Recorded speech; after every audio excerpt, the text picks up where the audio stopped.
안녕하세요, 박경수 변호사입니다. 오늘은 눈 뜨고도 코 베어간다는 피싱의 놀라운 세계 두 번째 이야기를 하도록 하겠습니다.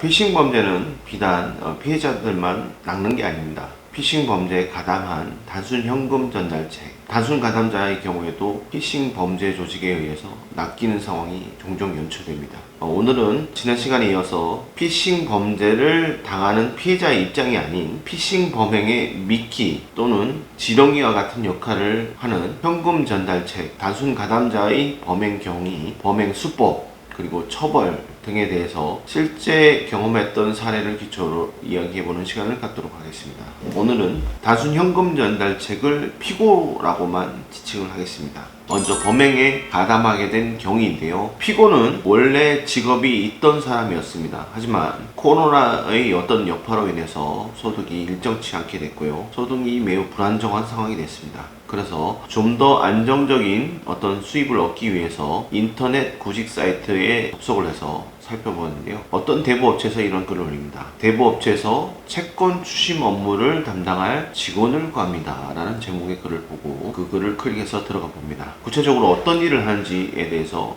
일단 물어보게 됩니다. 팀장이라는 사람은 이 피고에게 이런 얘기를 한대요. 일반적으로 대부업체의 경우에는 채무자들에게 협박과 폭행을 통해서 어떤 고리의 이자를 뜯어내는 것으로 잘못 알려져 있지만, 요새는 채권 추심 공정화에 관한 법률이라는 게 있기 때문에 채무자들에게 협박을 하거나 어떤 폭행 행위를 할 경우에는 돈도 못 받을 뿐만 아니라 형사처벌도 받는다. 그래서 우리가 그런 일은 하지 않는다. 이번에 우리 회사에서 채용하게 될 직원은 우리 업체가, 대부업체가 금융기관에서 사온 부실 채권을 추심하는 업무를 실제 담당하게 되는데, 채무자가 돈을 갚기로 약속한 경우에만 우리 직원이 현장에 가서 채무자로부터 돈을 받아오는 일을 하기 때문에 전혀 문제될 상황은 없다. 그리고 우리 업체는 정식으로 등록된 대부업체니 사업자 등록증도 있다. 사업자 등록증을 실제로 보여주겠다라며 또 문자 메시지로 사업자 등록증을 찍어서 보냅니다. 피고는 이 사업자 등록증을 보고 정상적인 업체구나, 문제가 없겠구나 라고 안심을 하는데요.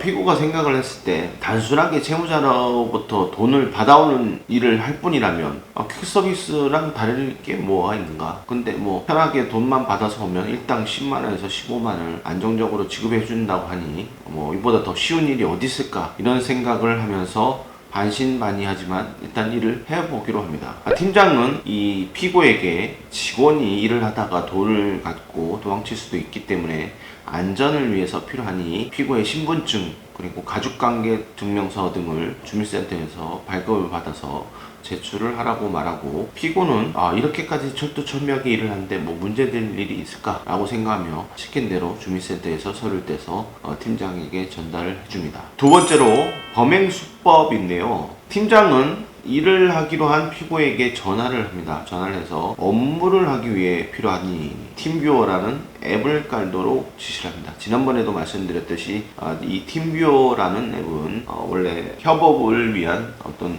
원격 제어 서비스를 제공하는 좋은 의도에 만들어진 앱이지만 보이스피싱 범죄자들에 의해 악용되는 사례들이 있고요. 이 사건의 경우에도 실제 팀뷰어라는 앱이 사용되었었던 사례입니다. 그래서 팀장은 팀뷰어라는 앱을 깔도록 피고에게 지시를 하고요. 피고는 뭔지 모르지만 일단 팀장이 시키니까 시키는 대로 팀뷰어라는 앱을 설치를 합니다. 자신의 휴대폰에. 그리고 휴대폰의 제어권을 팀장에게 내어줍니다. 팀장은 이 팀뷰어라는 앱을 이용해서 피고의 휴대폰에 딩톡이라는 우리나라의 카카오톡에 해당하는 해외 SNS 프로그램을 원격으로 설치를 하는데요. 그러면서 어떤 현금을 이체를 해주면서 휴대용 프린터 기기 한 대와 교통카드를 살 수 있도록 돈을 보내줍니다. 피고는 업무에 필요한 장비구나 라고 생각하면서 내 돈 안 들어가서 좋다 라고만 생각하지 이때까지만 해도 별다른 의심을 하지 않습니다. 어느 날 피고는 팀장으로부터 딩톡으로 연락을 받습니다. 몇 월 며칠 몇 시까지 무슨 동에 있는 초등학교 정문으로 나가라. 피고는 팀장의 지시에 따라 팀장이 준 교통카드를 이용해